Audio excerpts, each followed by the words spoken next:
राहुल गांधी जी तेजस्वी जी के साथ मंच पर क्यों नहीं दिख रहे हैं? ऐसी राजनीति से राहुल गांधी जी को बाज आना चाहिए। अपने तेजस्वी जी ने जिस तरह से नौकरियों के बारे में बोला, अब तो जनता उसका मीम बना रही है। राहुल गांधी ने आज कहा है कि वोट चोरी है। जेनजी को फिर से उन्होंने बोला कि एक्टिवेट हो गया। बड़ा उकसाने वाली बात जेनजी को, वो देश में वोट चोरी हो रही है, देश में वोट चोरी को रोके जेनजी सामने आए।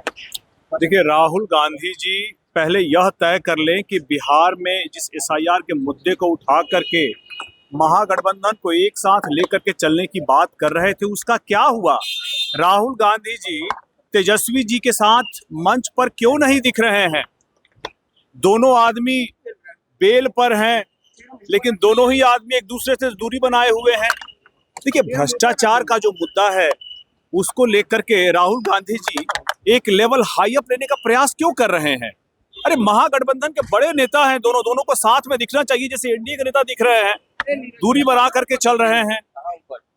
एसआईआर का जो मुद्दा है, जिसको लेकर के राहुल गांधी जी भ्रम फैलाने का कोशिश कर रहे हैं, जेनजी, मिलेनियल, जेनएक्स सभी लोग यह समझते हैं कि इसमें अगर शुद्धिकरण की जरूरत है तो संवैधानिक स्वायत्त संस्था है और उसे इस वोटर रोल को सही करने के लिए जो भी कदम उठाने पड़ेंगे उसके लिए वो स्वतंत्र है। देश में चाहते कुछ ऐसी हिंसा हो जाए जो नेपाल में हुआ, बांग्लादेश में हुआ, युवाओं को भड़काने के इस तरह का प्रयास। देखिए, इस तरह के भड़काने के प्रयास से राहुल गांधी जी वही चीजों की पुनरावृत्ति यहाँ अपने देश में देखना चाहते हैं जैसे अपने पड़ोस के देशों में हुआ है।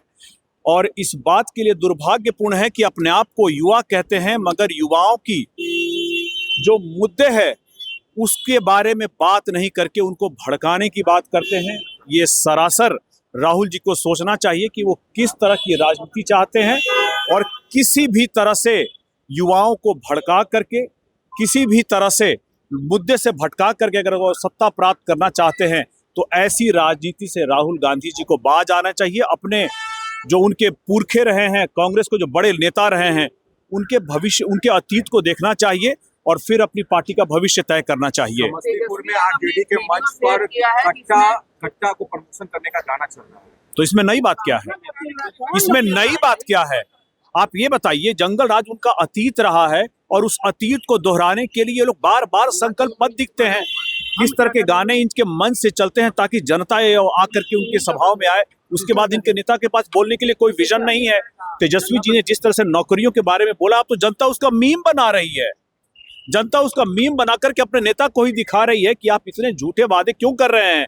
वही पुरानी हम लोग कहानी सुना करते थे, शायद कल ही मैंने आपको बताया था, शिकारी आएगा, जाल बिछाएगा, दाना डालेगा, लोभ से उसमें फंसना मत।